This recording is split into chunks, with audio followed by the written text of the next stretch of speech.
the full scope app for hungry customers and street vendors to intertwine.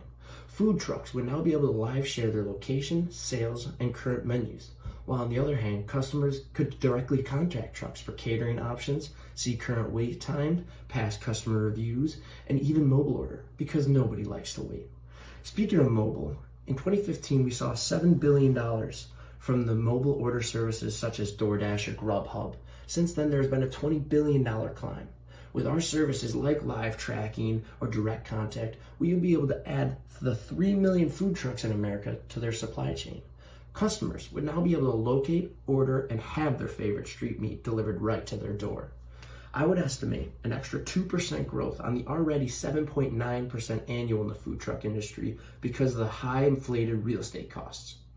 As well, after our app is out, I would guess even more growth because our app will alleviate some of the concerns of having a truck over a restaurant because customers would be more likely to visit the truck if they knew where they were, what they had, and how people liked it.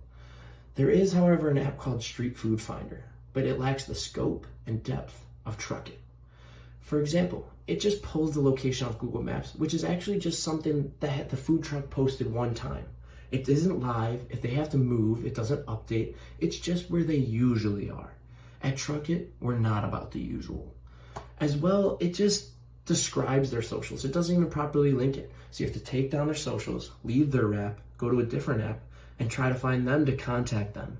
At TrukIt, we're talking about one-stop shop for vendors and caterers to intertwine. We approximated that it would cost us $95,000 to make the app, and an extra 15,000 in marketing. We would first operate on a cost per click basis because it adds very low risk and would encourage vendors to sign on. Because we don't have a lot of stats because it would be a new app, vendors may be a little hesitant, but the cost per click only pays out if it's working.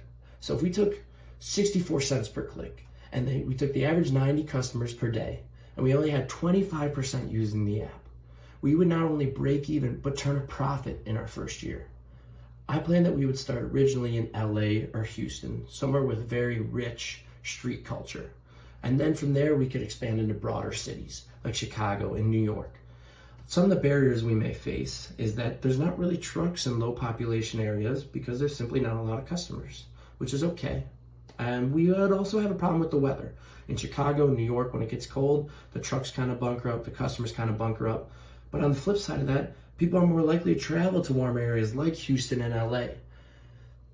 Mobile order and food trucks are the future, and at the center of it is TrukIt.